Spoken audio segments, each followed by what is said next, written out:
Ma'am, सबसे पहले आपका संगीत नगरी खैरागढ़ में हार्दिक स्वागत राधे है। राधे, धन्यवाद। कैसा रहा आपका अनुभव खैरागढ़ के मंच पर?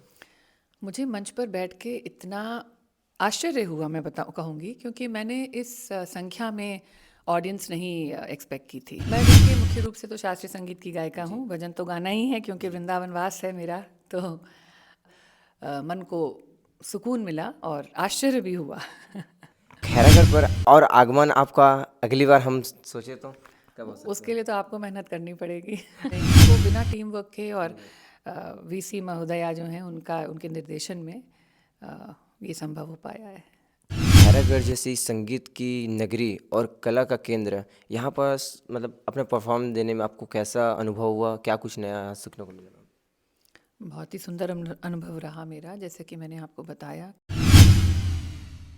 खैरागढ़ महोत्सव का आगाज हो चुका है और पहले ही दिन काफ़ी प्रसिद्ध व नामचीन कलाकारों ने खैरागढ़ महोत्सव के इस भव्य मंच में अपनी प्रस्तुतियाँ दी हैं। इसी कड़ी में है हमारे साथ मौजूद है विश्वविख्यात व प्रसिद्ध कृष्ण भजन गायक विदुषी आस्था गोस्वामी जी, जो कि प्रॉपर वृंदावन से हैं। वे हमारे साथ मौजूद हैं, उनसे बातचीत करेंगे हम कि कैसा रहा यहाँ का अनुभव और क्या कुछ रहा। मैम, सबसे पहले आपका संगीत नगरी खैरागढ़ में हार्दिक स्वागत राधे है। राधे, धन्यवाद।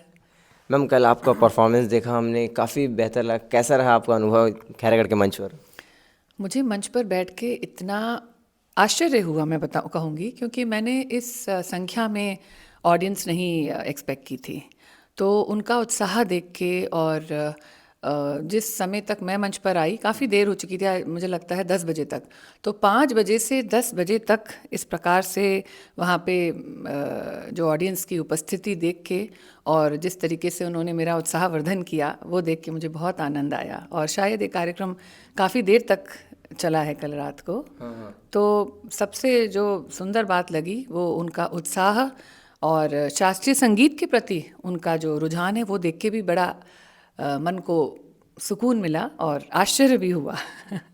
मैम, आप अपने भजन के जरिए कितने देशों पे भी, अन्य देशों पर कितने देशों पर परफॉर्मेंस किए होंगे आपने? मैं देखिए मुख्य रूप से तो शास्त्रीय संगीत की गायिका हूँ, भजन तो गाना ही है क्योंकि वृंदावन वास है मेरा। तो मैं बहुत सारे देशों में गा चुकी हूँ। और आपसे चर्चा हो रही थी यूनिवर्सिटीज़ के बारे में, तो येल यूनिवर्सिटी, कोलंबिया यूनिवर्सिटी, जो आईवी लीग यूनिवर्सिटीज़ हैं, आप जानते होंगे, हार्वर्ड यूनिवर्सिटी, यहाँ पे मेरा बड़ा सुंदर अनुभव रहा। क्योंकि देखिए, जब स्टूडेंट्स के साथ इंटरेक्शन होता है तो उसका एक अलग आनंद होता है। उसमें आप एक विद्या जो आपने अपने गुरुओं से, आपने इतने वर्षों में जो विद्या ग्रहण की होती है, उसको जब आप आगे पहुंचाते हैं सुयोग्य पात्र तक, किसी या अन्य जिसकी रुचि हो, तो आपको एक मन में बड़ा संतोष होता है। जी। मैम, हमने देखा कल आपकी जो परफॉर्मेंस चल रही थी, दर्शक काफ़ी खुश थे और काफ़ी आपको मतलब भजन को एकदम मन लगाकर ध्यान से सुन रहे थे। जी जी। तो खैरागढ़ पर और आगमन आपका अगली बार हम सोचे तो कब हो सकता उसके है? लिए तो आपको मेहनत करनी पड़ेगी। हम तो मेहनत करेंगे, जैसे आपका आना हो तो आएंगे कि नहीं आएंगे? बिल्कुल। बिल्कुल, ज़रूर आऊँगी, ज़रूर आऊँगी।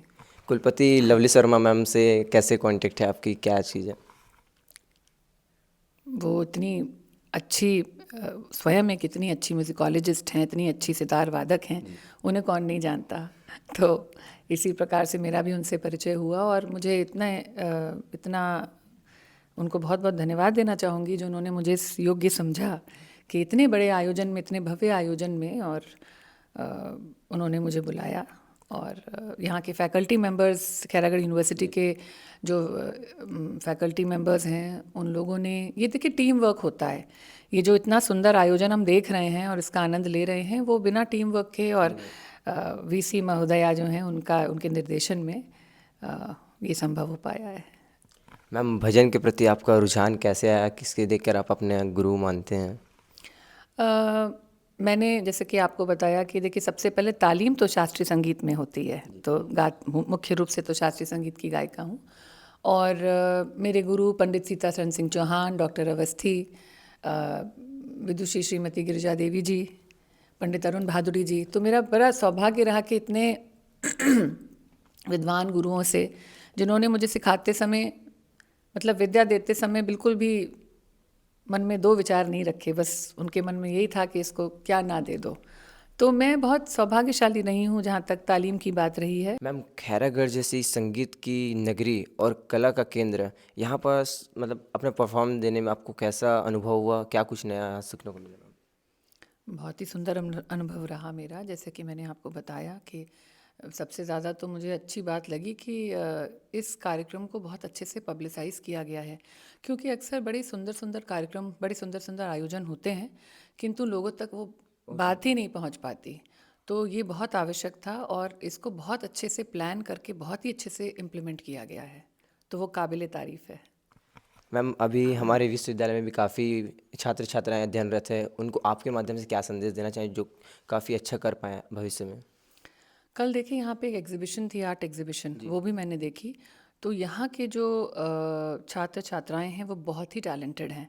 इतने कम समय में जो मैं देख पाई, यहाँ की गायिकाएं भी, कल कुछ बच्चों ने मुझे गा के सुनाया, तो मुझे लगता है कि वाकई में स्टूडेंट्स में कुछ बात है और सही मार्गदर्शन में उनकी तालीम भी बहुत बढ़िया हो रही है और वो काफ़ी कुछ अच्छा कर सकते हैं। मेरा उनसे बस यही संदेश उनको देना चाहूँगी कि बच्चे इस बात को समझें कि जो हमारी ललित कलाएं हैं जी। उनको सीखना और उनको आगे कर पाना एक बहुत बड़ी बात है, क्योंकि आप अपनी जो धरोहर है उसको लेके चल रहे हैं। जो आपकी कला है, जो आपके शास्त्रीय संगीत की अगर बात करें, जो हमारे शास्त्रीय संगीत की समृद्ध धरोहर है, उसको आप बचा के रख रहे हैं, उसका संरक्षण कर रहे हैं। तो उसको आगे ले जाने की अगर जिम्मेदारी आप लेते हैं तो उसके लिए आपको बहुत मेहनत करनी पड़ेगी। तो अभी अगर सब्र के साथ गुरुओं के मार्गदर्शन में कायदे से रियाज करें तो आगे आने वाला भविष्य उनका बहुत ही उज्जवल होगा।